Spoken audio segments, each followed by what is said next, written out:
नमस्कार दोस्तों, मैं अखिलेश मिश्रा आपके अपने एजुकेशनल यूट्यूब चैनल विद्यार्थी तक में स्वागत करता हूं। जय हिंद साथियों, कैसे हैं आप सभी। मैं अखिलेश मिश्रा एक बार फिर से आप सभी साथियों का आपके अपने यूट्यूब चैनल विद्यार्थी तक पे हार्दिक स्वागत करता हूं। साथियों, ये डेली आप लोगों की ज्योग्राफी की क्लास होती है जो कि सामान्य विज्ञान का एक पार्ट है, और ये क्लास आप लोगों को daily UP TET, C TET and super TET के लिए दी जा रही है। किसके लिए? Daily UP TET, C TET and super TET के लिए आप लोगों को ये क्लास पर डे आप लोगों को दी जाती है। एक क्लास आप लोगों को सुबह बाल विकास की दी जाती है, और दूसरी क्लास दोपहर में 2 से 3 बजे के आसपास आप लोगों को हिंदी की क्लास दी जाती है। साथ ही साथ रात में आप लोगों को 7 से 8 बजे, 9 बजे के आसपास आप लोगों को ज्योग्राफी की, सामान्य विज्ञान से रिलेटेड ज्योग्राफी की क्लास इस समय दी जा चुकी है। 5-6 क्लास आप लोगों की हिस्ट्री की भी चल चुकी है, और ज्योग्राफी की आज ये 5वीं क्लास है। ठीक, ज्योग्राफी में हम लोग ग्लोब पढ़ रहे हैं।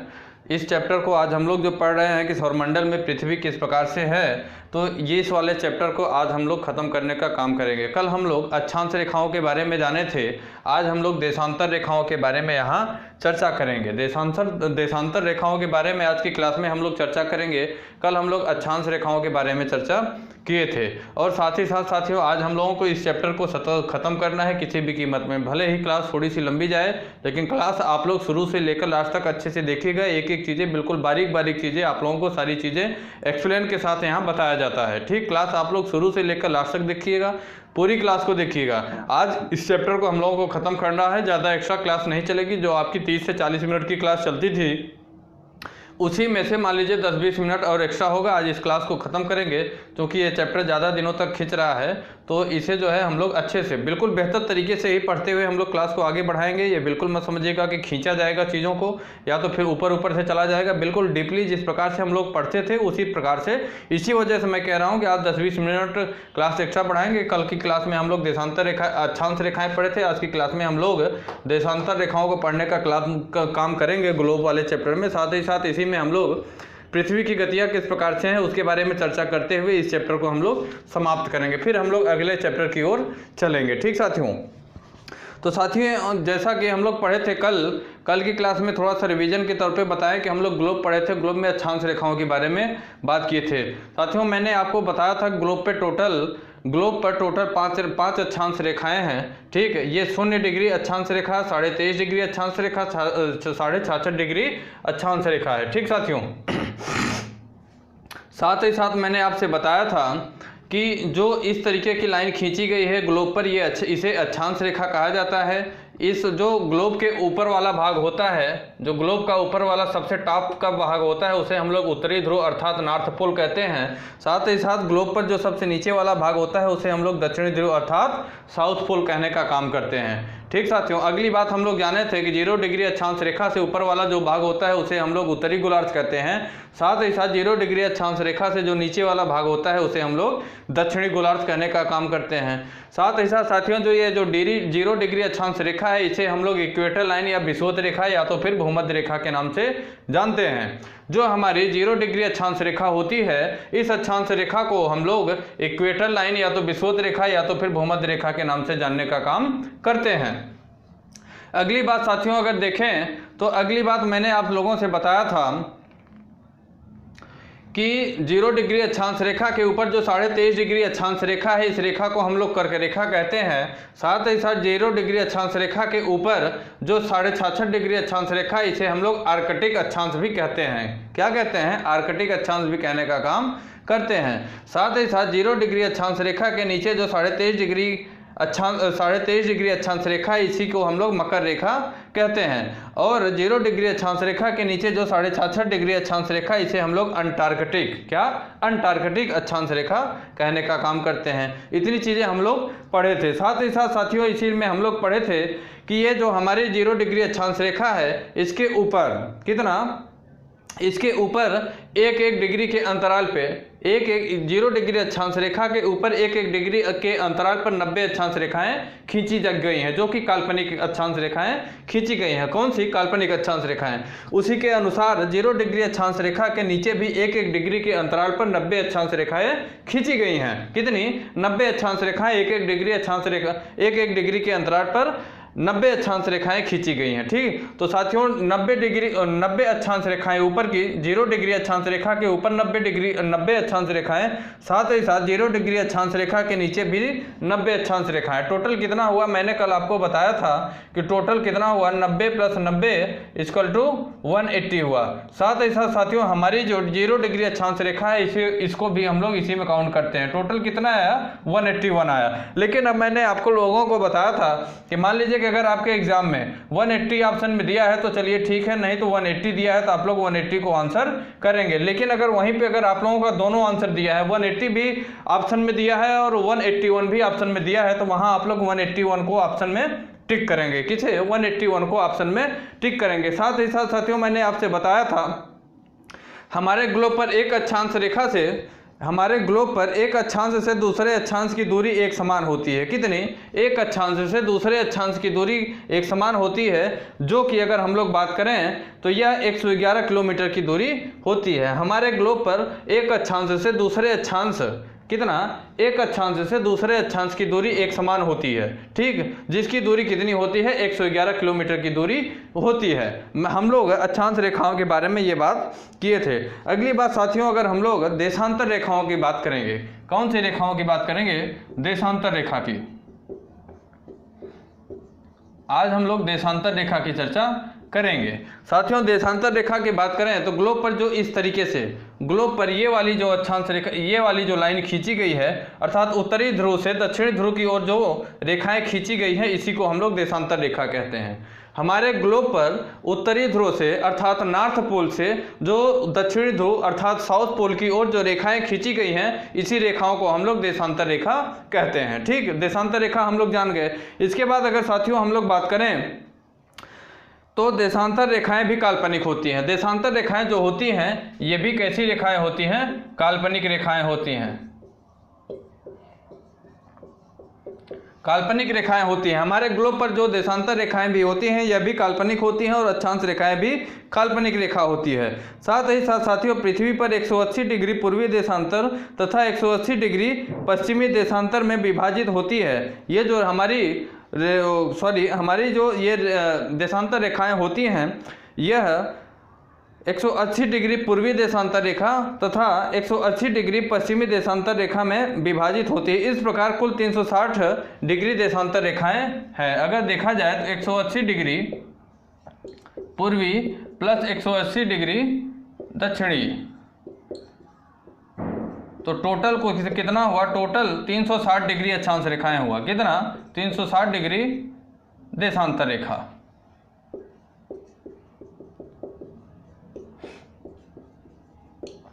टोटल हम लोग साथियों 360 डिग्री देशांतर रेखाओं की बात की है। ठीक, अगली जानकारी की बात करें साथियों तो लंदन की ग्रीनविच जो वेधशाला से गुजरने वाली 0 डिग्री देशांतर रेखा होती है, लंदन के ग्रीनविच से जो हमारी वेधशाला से गुजरने वाली 0 डिग्री देशांतर रेखा को प्रधान मध्यांतर रेखा या तो फिर प्रमुख याम्योत्तर रेखा या तो ग्रीनविच रेखा भी कहा जाता है। लंदन के ग्रीनविच वेधशाला से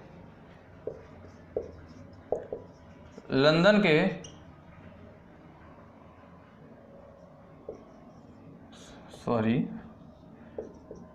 के ग्रीनविच वेधशाला से गुजरने वाली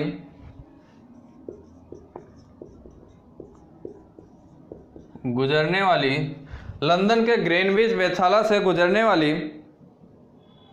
0 डिग्री देशांतर रेखा को प्रधान मध्यांतर रेखा या तो प्रधान याम्योत्तर या तो फिर हम लोग इसे प्रमुख याम्योत्तर रेखा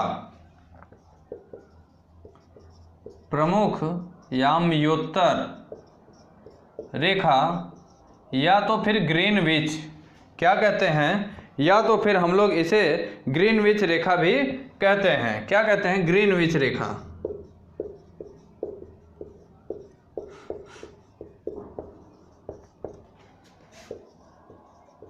ग्रीनविच रेखा कहते हैं। ठीक साथियों, लंदन के ग्रीनविच वेधशाला से गुजरने वाली देशांतर रेखा को प्रधान मध्यांतर रेखा या तो फिर प्रमुख यामयोत्तर रेखा या तो फिर ग्रीनविच रेखा भी हम लोग कहने का काम करते हैं। ठीक साथियों, साथ ही साथ संपूर्ण विश्व का समय लंदन के समय से ही निर्धारित किया जाता है। ये भी आपको हम बताएं कि संपूर्ण विश्व का जो समय होता है, पूरे विश्व का जो समय होता है वह लंदन के समय से ही निर्धारित किया जाता है। अब हम लोग बात करें तो 180 डिग्री पूर्व देशांतर रेखा तथा 180 डिग्री दक्षिणी देशांतर रेखा क्या होती है। तो साथियों, 0 डिग्री से पूर्व व पश्चिम गोलार्ध की अंतिम रेखा 180 डिग्री होती है। कौन सी? 0 डिग्री से पूर्व व पश्चिम गोलार्ध की अंतिम, 0 डिग्री से पूर्व व पश्चिम गोलार्ध की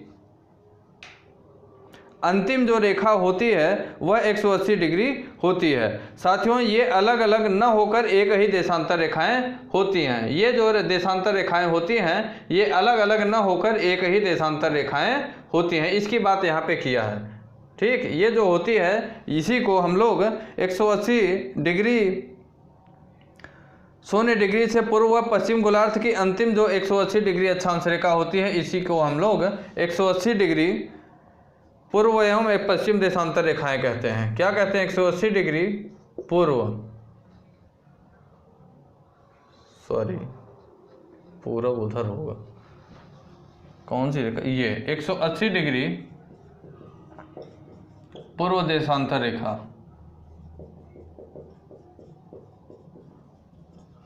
और ये जो रेखा होगी यह 180 डिग्री पश्चिम देशांतर रेखा कही जाएगी। इसे आप लोग समझिएगा। 0 डिग्री के जो बिल्कुल अंतिम में, 0 डिग्री के एक जो बिल्कुल अंतिम में रेखा होगी, देशांतर रेखा होगी, वही 180 डिग्री पश्चिमी देशांतर रेखा कही जाएगी। और इधर ये जो रेखा होगी ये वाली, इसी को हम लोग 180 डिग्री पूर्वी देशांतर रेखा कहेंगे। ठीक साथियों, अब हम लोग देशांतर व समय की बात करेंगे। किसकी बात करेंगे? देशांतर व समय की चर्चा हम लोग थोड़ा सा यहाँ पे कर लेंगे।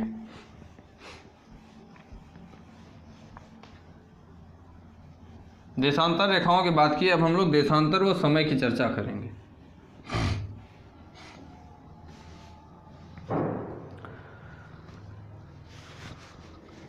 साथियों, समय के मापने का सबसे अच्छा साधन जो है पृथ्वी, चंद्रमा व ग्रह होता है। समय को मापने का जो सबसे अच्छा साधन होता है वह पृथ्वी, चंद्रमा और ग्रह होता है। कौन कौन होता है?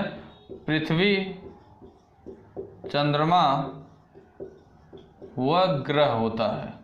समय को मापने का जो सबसे अच्छा साधन होता है वह पृथ्वी, चंद्रमा व ग्रह होता है। साथ ही साथियों, स्थानीय समय की बात करें अगर, किसकी? स्थानीय समय की अगर बात करें हम लोग,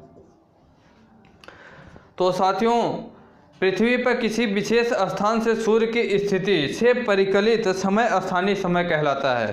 पृथ्वी के किसी विशेष स्थान से सूर्य की स्थिति को अगर परिकल्पित किया जाए तो वही जो है समय स्थानीय समय कहलाता है। तो इसी को कहा गया कि पृथ्वी पर किसी विशेष स्थान से सूर्य की स्थिति से परिकलित समय स्थानीय समय कहलाता है। ठीक साथियों, अगली बात करें तो स्थानीय समय का अनुमान सूर्य के द्वारा बनने वाली परछाई, स्थानीय समय का अनुमान सूर्य के द्वारा बनने वाली परछाई से लगाया जा सकता है, जो दोपहर में सबसे छोटी और सूर्योदय तथा सूर्यास्त के समय सबसे लंबी होती है। सूर्य की परछाई जो होती है दोपहर में वह सबसे छोटी होती है और जो सूर्योदय और सूर्यास्त के समय परछाई बनती है वो सबसे लंबी परछाई बनती है। ठीक साथियों, अगली बात करें हम लोग प्रामाणिक समय की बात करेंगे। किसकी? प्रामाणिक समय की। तो किसी भी देश के ठीक मध्य से गुजरने वाली प्रामाणिक देशांतर रेखा, कौन सी? प्रामाणिक देशांतर के स्थानीय समय को संपूर्ण देश का प्रामाणिक समय माना जाता है। कैसा? संपूर्ण देश का प्रामाणिक समय माना जाता है। प्रामाणिक समय वह होता है जो किसी भी देश के ठीक मध्य से गुजरने वाली प्रामाणिक देशांतर के स्थानीय समय को संपूर्ण देश का प्रामाणिक समय माना जाता है। जैसे अगर बात करें तो भारत में 82.5 डिग्री पूर्वी देशांतर भारत की अगर बात करें तो भारत में 82.5 डिग्री, कितनी 82.5 डिग्री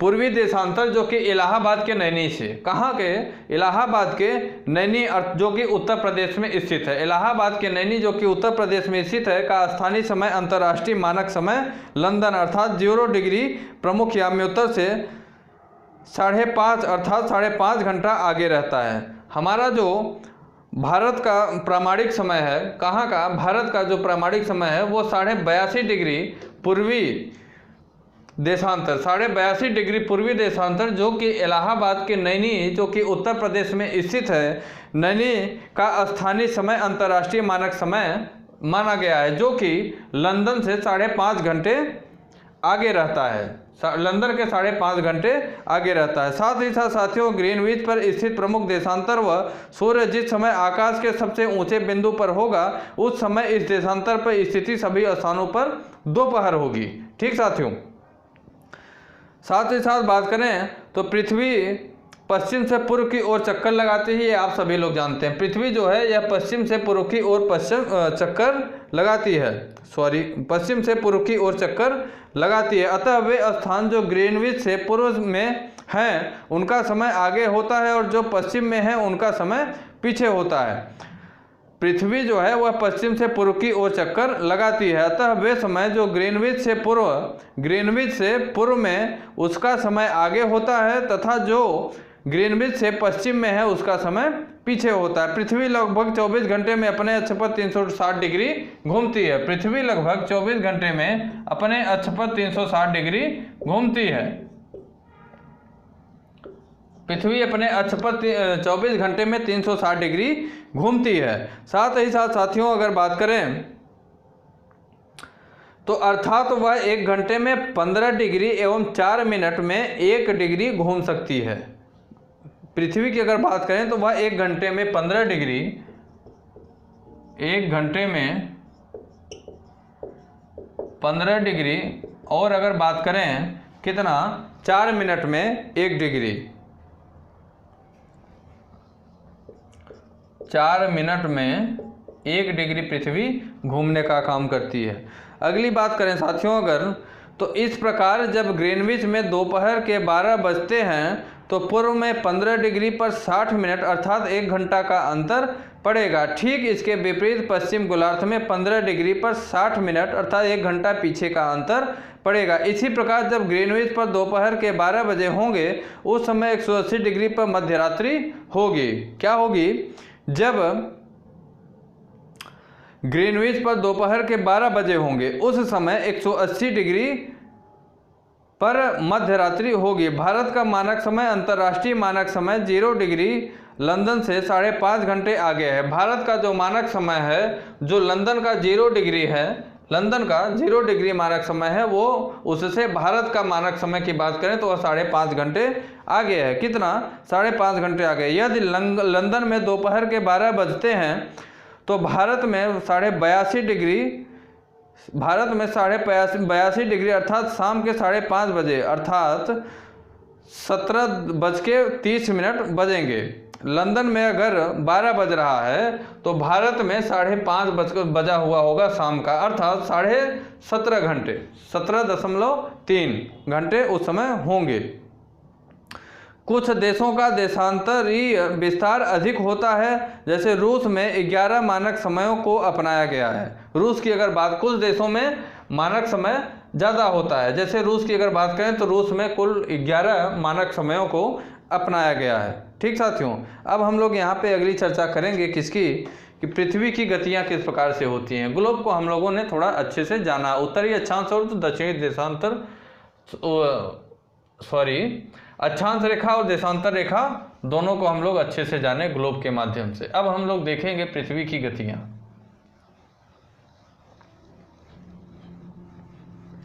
पृथ्वी की गतियों के बारे में हम लोग चर्चा करेंगे।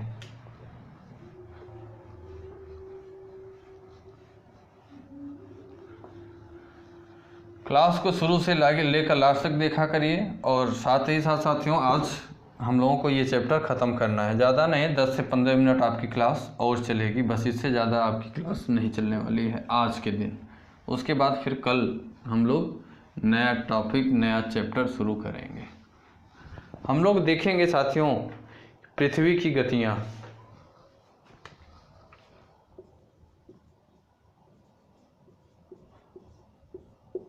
पृथ्वी की गतियाँ। साथियों गति क्या होती है? गति की अगर बात करें तो गति क्या होती है? साथियों सूर्य का चक्कर लगाने तथा लड्डू की तरह अपने अक्ष पर घूमने को इसकी गति कहा जाता है। पृथ्वी की दो गतियां होती हैं, एक दैनिक गति, एक वार्षिक गति। पृथ्वी की दो गतियां होती हैं।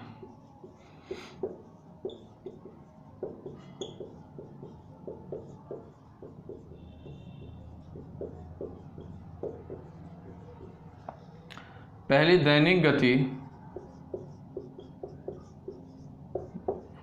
जो डेली उस गति करती है, दूसरी होती है वार्षिक गति जो साल में करती है, पूरे एक साल में। ठीक साथियों, पृथ्वी दो प्रकार की गतियां करती है। अब हम लोग यहाँ बात करेंगे घूर्णन की, या तो फिर परिभ्रमण जिसे कहते हैं। पृथ्वी का अपने अक्ष पर घूर्णन करना, पृथ्वी का अपने अक्ष पर घूमना ही घूर्णन कहलाता है। पृथ्वी का अपने अक्ष पर घूमना, हम लोग घूर्णन की बात कर रहे हैं।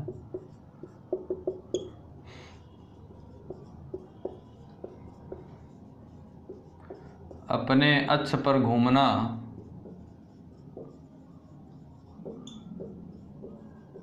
घूर्णन कहलाता है।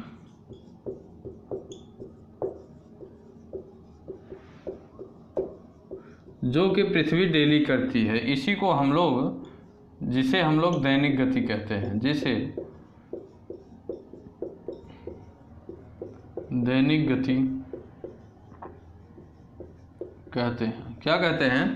पृथ्वी का अपने अक्ष पर घूमना ही घूर्णन कहलाता है, जिसे हम लोग दैनिक गति के नाम से जानते हैं। अगली बात साथियों हम लोग करेंगे कक्षीय समतल की। किसकी? कक्षीय समतल की।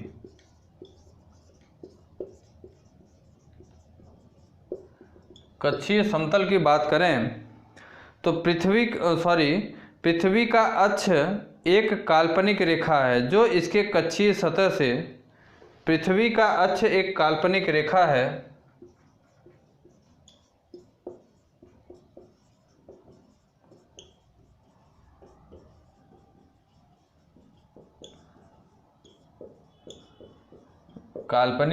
है जो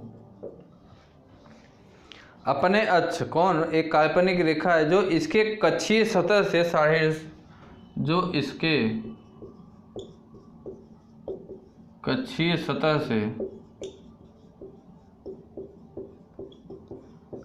66 डिग्री, कितना? 66.5 डिग्री का कोण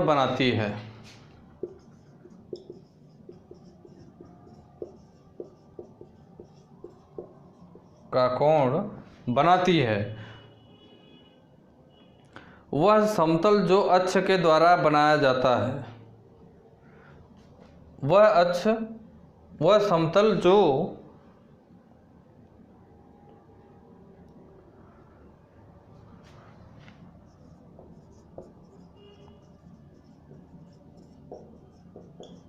कक्ष के द्वारा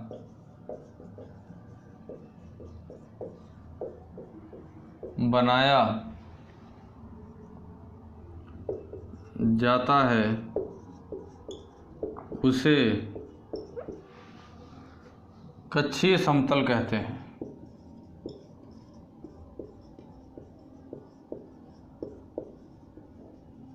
उसे हम लोग कक्षीय समतल कहते हैं। किसे कहते हैं? पृथ्वी का अक्ष एक काल्पनिक रेखा है, सबसे पहले ये जानिए आप लोग।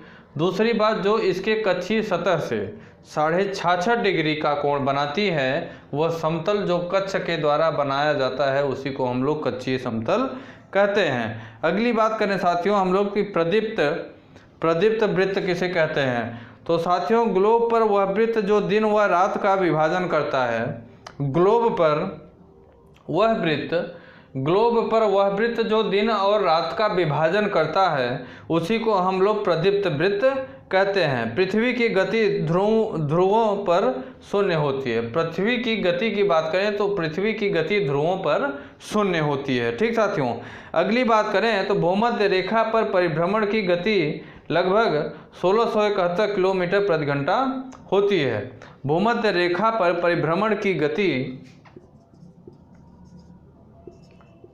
भूमध्य रेखा पर परिभ्रमण की गति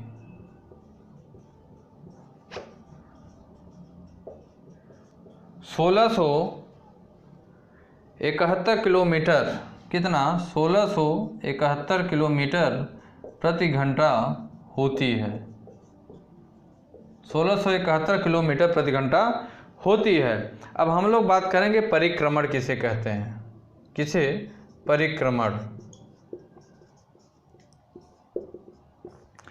परिक्रमण की बात करें साथियों तो सूर्य के चारों ओर एक स्थिर कक्षा में पृथ्वी की गति को परिक्रमण कहते हैं। किसे? सूर्य के चारों ओर एक स्थिर कक्षा में, कैसी स्थिर कक्षा में पृथ्वी की गति को, सूर्य के चारों ओर एक निश्चित कक्षा में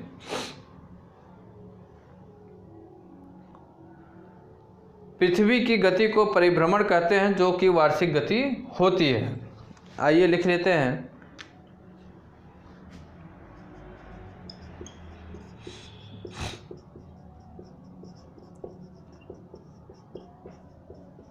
एक स्थिर कक्षा में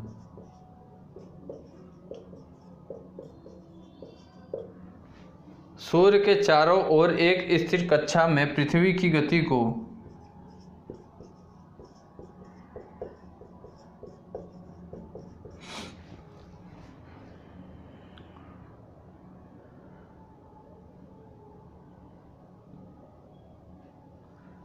परिक्रमण कहते हैं।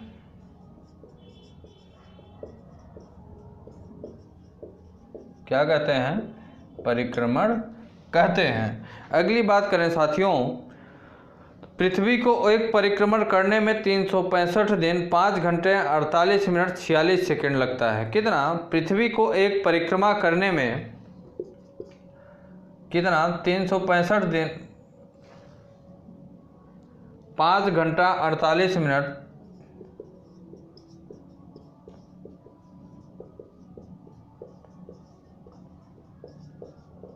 5 घंटा 48 मिनट 46 सेकंड लगता है। पृथ्वी को एक परिक्रमण पूरा करने में, अर्थात पृथ्वी को एक परिक्रमण पूरा करने में 365 दिन 48 मिनट 46 सेकंड 365 दिन 5 घंटा 48 मिनट 46 सेकंड लगता है। इसी को हम लोग 365 दिन 6 घंटे का समय भी कह सकते हैं। कितना?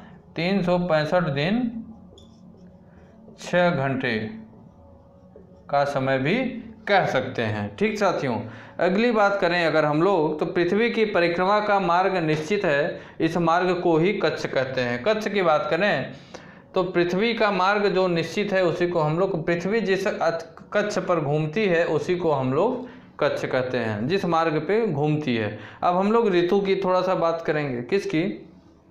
ऋतु की। घूर्णन की बात की, कक्षीय समतल की, परिक्रमण की बात की। अब हम लोग थोड़ा सा ऋतु की भी बात कर लेते हैं कि ऋतु क्या होती है।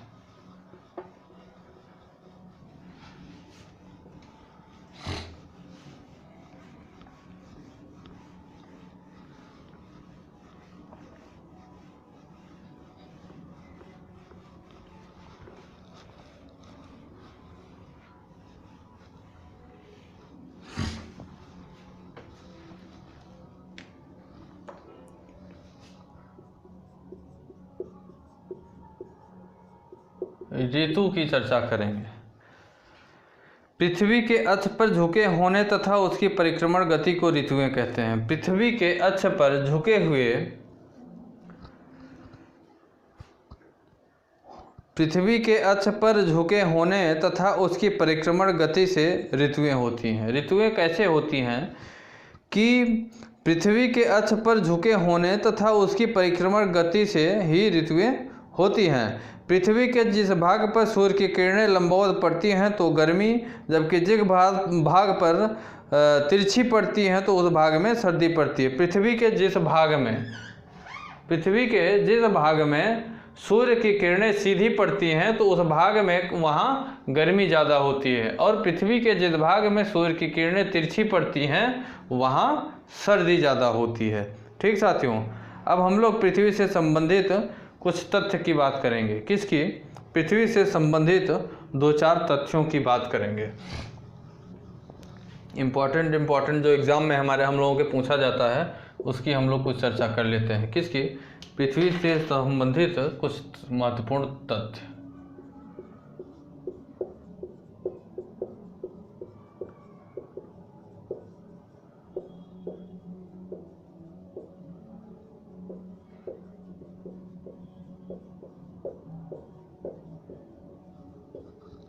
कुछ महत्वपूर्ण तथ्य।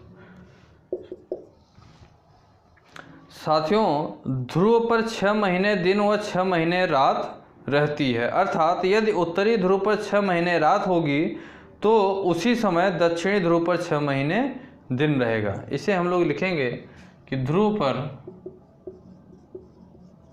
6 महीने कितना? 6 महीने दिन व 6 महीने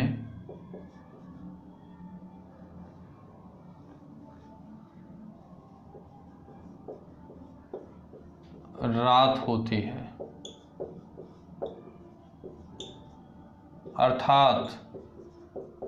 अर्थात अगर बात करें साथियों तो यदि उत्तरी ध्रुव पर 6 महीने रात होगी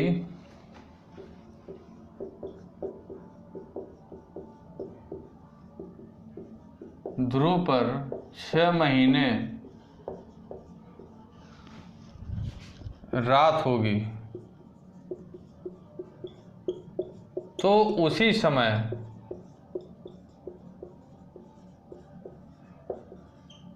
दक्षिणी ध्रुव पर 6 महीने दिन होगा। क्या होगा? दिन होगा। समझिएगा साथियों कि यदि पृथ्वी पर 6 महीने दिन ध्रुव पर 6 महीने दिन और 6 महीने रात होती है, अर्थात यदि उत्तरी ध्रुव पर 6 महीने दिन रहेगा, यदि उत्तरी ध्रुव पर 6 महीने दिन रहेगा तो दक्षिणी ध्रुव पर 6 महीने उसी समय रात रहेगी। ठीक साथियों, अगली बात करें अगर तो उत्तरी गोलार्ध में 21 जून को सबसे लंबा दिन, वो जो ऊपर वाला 0 डिग्री अक्षांश से ऊपर वाला भाग है, तो उत्तरी गोलार्ध पर 21 जून को सबसे लंबा दिन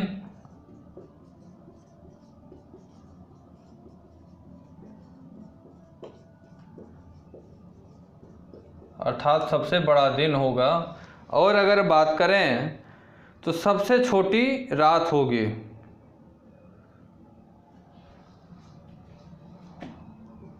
वह उत्तरी गोलार्ध पर 21 जून को सबसे लंबा दिन व सबसे छोटी रात होगी।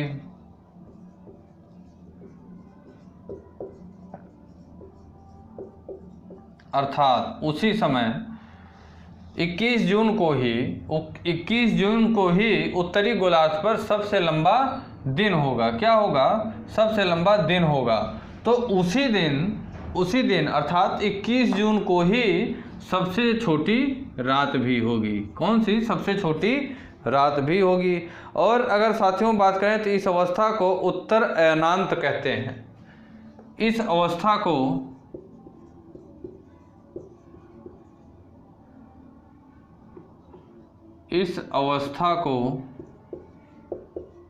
उत्तरी अयनांद क्या कहते हैं? उत्तरी अयनांद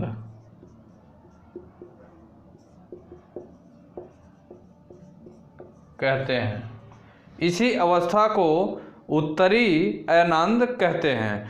साथियों, दक्षिणी गोलार्ध में 22 दिसंबर को सबसे लंबा दिन, दक्षिणी गोलार्ध की बात करें अगर, तो दक्षिणी गोलार्ध में 22 दिसंबर को सबसे लंबा दिन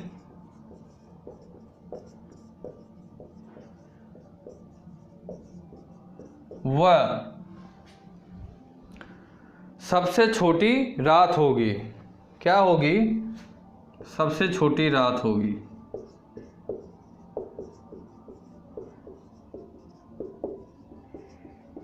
और इस अवस्था को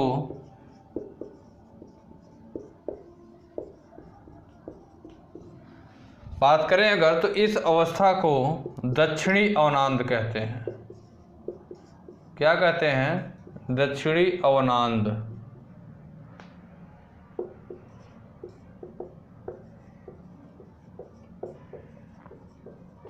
क्या कहते हैं?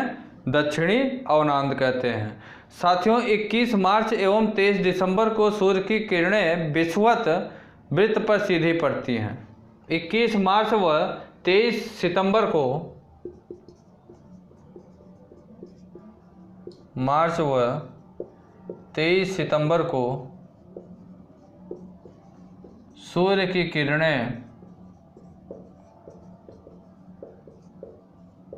विषुवत रेखा पर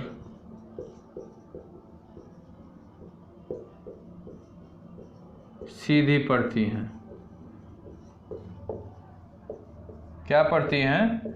सीधी पड़ती हैं। 21 मार्च व 23 सितंबर को सूर्य की किरणें विषुवत रेखा पर सीधी पड़ती हैं। साथियों, इस अवस्था में कोई भी ध्रुव सूर्य की ओर नहीं झुका होता, इसलिए पृथ्वी पर दिन व रात बराबर होते हैं। इसे ही विषुवत कहा जाता है। किसे विषुवत कहा जाता है? साथियों, जब 21 मार्च व 23 सितंबर को सूर्य की किरणें विषुवत रेखा पर सीधी पड़ती हैं, तो इस दिन को 21 मार्च को या तो फिर 23 दिन को, दिन और रात, इन दोनों दिनों को दिन और रात बराबर होता है, समान होता है। ठीक साथियों, और इसी प्रक्रिया को ही विषुवत कहा जाता है। क्या कहा जाता है? विषुवत कहा जाता है। अब अगली बात करें साथियों अपसौर की। किसी की बात करेंगे, सबसे पहले इसे हम लोग जानिए। पृथ्वी के संबंधित कुछ महत्वपूर्ण जानकारी हम लोग जान रहे हैं। ध्रुव पर 6 महीने दिन व 6 महीने रात होती है, अर्थात यदि उत्तरी ध्रुव पर 6 महीने रात होगी तो उसी समय दक्षिणी ध्रुव पर 6 महीने दिन होगा। मान लीजिए अगर उत्तरी ध्रुव पर रात है, 6 महीने रात रहेगी, तो उसी समय दक्षिणी ध्रुव पर 6 महीने क्या होगी? दिन होगा। अगली बात, उत्तरी गोलार्ध हमारा ये है। मान लीजिए ये हमारा ग्लोब है, तो ये वाला भाग जो होगा ये उत्तरी गोलार्ध होगा, नॉर्थ पोल होगा, और ये वाला भाग जो होगा ये दक्षिणी गोलार्ध होगा। ठीक, तो हमारा जो उत्तरी गोलार्ध है इस पर 21 जून को सबसे लंबा दिन होगा और सबसे छोटी रात होगी। उत्तरी गोलार्ध पर 21 जून को सबसे लंबा दिन और सबसे छोटी रात होगी। इस अवस्था को हम लोग क्या कहेंगे? इस अवस्था को हम लोग उत्तरी आयनंद कहते हैं। उत्तरी आयनंद कहते हैं। इसी के साथ दक्षिणी गोलार्ध जो होता है, दक्षिणी गोलार्ध पर 22 दिसंबर को, कब? 22 दिसंबर को सबसे लंबा दिन व सबसे छोटी रात होगी। इस अवस्था को हम लोग दक्षिणी अवनांद कहते हैं। क्या कहते हैं? दक्षिणी अवनांद। साथ ही साथ साथियों 21 मार्च व 23 सितंबर को सूर्य की किरणें विषुवत रेखा पर सीधी पड़ती हैं और उस दौरान दिन और रात दोनों समान होता है। अब अगली बात हम लोग करेंगे अपसौर की। किसकी? अपसौर। अगली बात हम लोग अपसौर की करेंगे।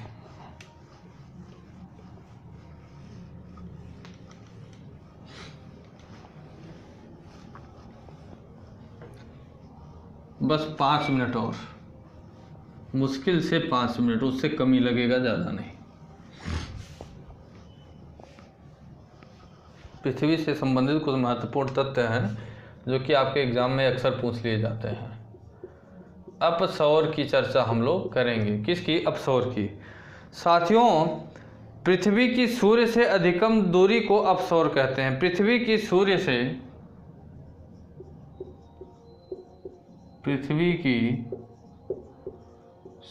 से अधिकतम दूरी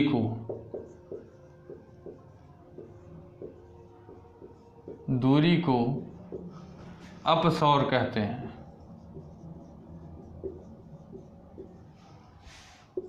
अपसौर कहते हैं। पृथ्वी की सूर्य से अधिकतम दूरी को अपसौर कहते हैं। यह घटना 4 जुलाई की होती है। यह घटना 4 जुलाई को होती है। यह दूरी 15.2 करोड़ किलोमीटर होती है। यह घटना 4 जुलाई को कितना? 15.2 करोड़ किलोमीटर की होती है। 15.2 करोड़ किलोमीटर, 15.2 करोड़ किलोमीटर की होती है। अगली बात करें साथियों उपसौर की। किसकी? उपसौर।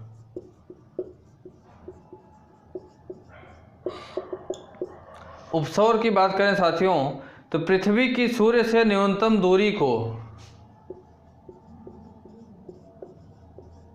इसी का उल्टा, सूर्य से न्यूनतम दूरी को उपसौर कहते हैं। क्या कहते हैं? उपसौर कहते हैं। पृथ्वी की सूर्य से न्यूनतम दूरी को उपसौर कहते हैं। यह घटना 3 जनवरी को होती है। यह घटना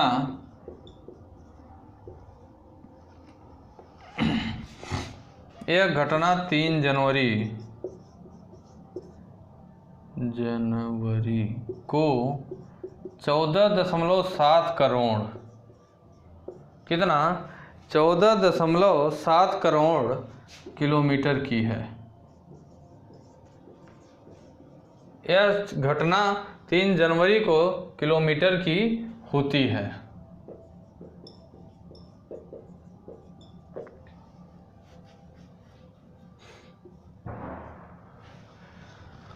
अपसौर को बात कर रहे हैं साथियों हम लोग। किसकी? अपसौर की बात कर रहे हैं।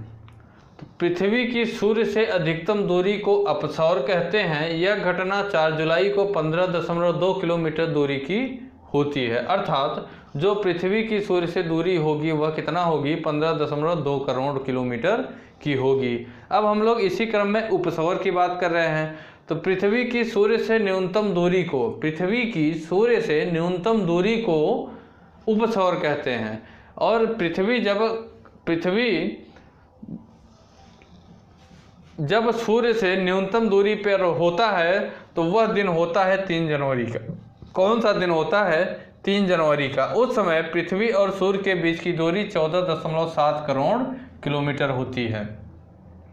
और जब पृथ्वी और सूर्य से अधिकतम दूरी की बात करें तो यह घटना 4 जुलाई को होती है। उस समय पृथ्वी और सूर्य के बीच की दूरी 15.2 करोड़ किलोमीटर होती है। ठीक साथियों, ये हम लोग सौरमंडल में पृथ्वी किस प्रकार से है इसके बारे में हम लोग विस्तृत चर्चा किए, अच्छे से हम लोग जाने। इस चैप्टर को जितना विस्तार से हो सकता था उतने विस्तार से हम लोग अच्छे से विधिवत जानने और समझने की कोशिश किए। साथ ही साथ साथियों क्लास को आप लोग ज़्यादा से ज़्यादा शेयर किया करिए। क्लास आप लोगों को कैसी लगी इसकी भी प्रतिक्रिया आप लोग कमेंट बॉक्स में कमेंट करके ज़रूर दिया करिए। क्लास आप लोगों को कैसी लग रही है इसकी प्रतिक्रिया कमेंट बॉक्स में कमेंट करके आप अपना व्यू जरूर दिया करिए। क्लास आप लोगों को अच्छी लग रही है या नहीं। साथ ही साथ क्लास अगर आप लोगों को अच्छी लगे तो क्लास को आप लोग लाइक करिए।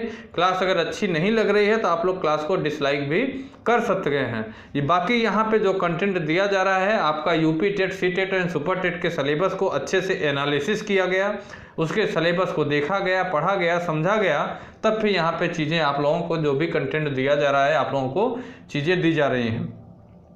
साथ ही साथ एक बात मैं आप लोगों से और रिक्वेस्ट कर रहा हूं मैं आप लोगों से कि आप लोग यहाँ पे जो भी पढ़ाया जाता है उसे आप लोग अच्छे से देखा करिए, क्लास को शुरू से लास्ट तक देखा करिए।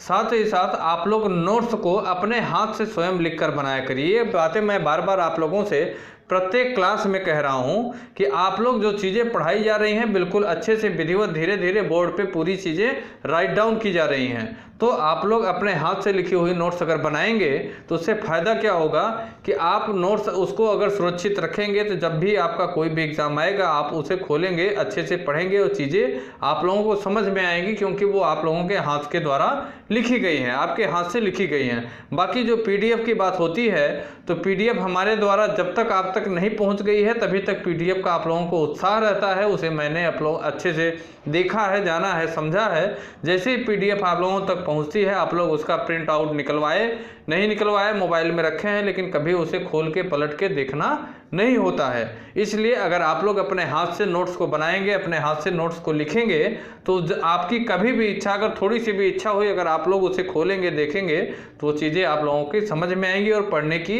इच्छा भी होगी, अंदर से इच्छा जागृत होगी पढ़ने की। ठीक साथियों, तो इसलिए आप लोग हमेशा अपने नोट्स को खुद से अपने हाथ से लिखा करिए, बनाया करिए। ठीक, क्लास को ज़्यादा से ज़्यादा शेयर किया करिए। अगर आप हमारे YouTube चैनल विद्यार्थी तक पे नए हैं तो आप भी हमारे YouTube चैनल विद्यार्थी तक को सब्सक्राइब करिए। क्लास अच्छी लगे तो क्लास को लाइक करिए, साथ ही साथ ज़्यादा से ज़्यादा शेयर करिए, जिससे कि आपका यह विद्यार्थी तक YouTube चैनल प्रत्येक विद्यार्थियों तक पहुंच सके और हर एक विद्यार्थी के लिए, ज़्यादा से ज़्यादा विद्यार्थियों के लिए हमारा यह विद्यार्थी तक YouTube चैनल एजुकेशन से संबंधित जिस भी प्रकार से हो सकती है वो मदद करने के लिए तत्पर है और रहेगा। ठीक साथियों, तो ठीक है, क्लास को यहीं से ओवर करते हैं। बाकी कल आपको सामाजिक विज्ञान से रिलेटेड कौन सी क्लास लगेगी, कल की सुबह की क्लास में आप लोगों को बताया जाएगा। बाकी आपके YouTube चैनल विद्यार्थी तक पे टेट से संबंधित टेट से संबंधित 3-4 क्लासें आप लोगों को इस समय दी जा रही हैं। आप लोग उसे अच्छे से देख सकते हैं, क्लासों को पढ़ सकते हैं और अच्छे से आप लोग अपनी एक अच्छी नोट्स बना सकते हैं। ठीक साथियों, तो ठीक है, फिर हम क्लास को यहीं से ओवर करते हैं। जय हिंद, जय भारत। दोस्तों, अगर आप हमारे YouTube चैनल विद्यार्थी तक पे नए हैं तो लाइक करें, सब्सक्राइब करें और बेल आइकन को दबाना ना भूलें। धन्यवाद।